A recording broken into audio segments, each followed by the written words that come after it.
السلام علیکم ورحمۃ اللہ وبرکاتہ۔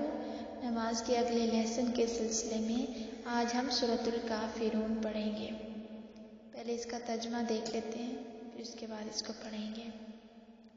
بسم اللہ الرحمن الرحیم۔ قل یا ایھا الکافرون، آپ کہہ دیجئے اے کافروں، لا اعبد ما تعبدون، نہ میں عبادت کرتا ہوں اس کی جس کی تم عبادت کرتے ہو، ولا انتم عابدون ما اعبد، نہ تم عبادت کرنے والے ہو اس کی جس کی میں عبادت کرتا ہوں، ولا انا عابد ما عبدتم، اور نہ میں عبادت کروں گا جس کی تم عبادت کرتے ہو، ولا انتم عابدون ما اعبد، اور نہ تم اس کی عبادت کرنے والے ہو جس کی میں عبادت کر رہا ہوں، لکم دینکم ولی دین، تمہارے لیے تمہارا دین اور میرے لیے میرا دین۔ اب اس کو پڑھ لیتے ہیں۔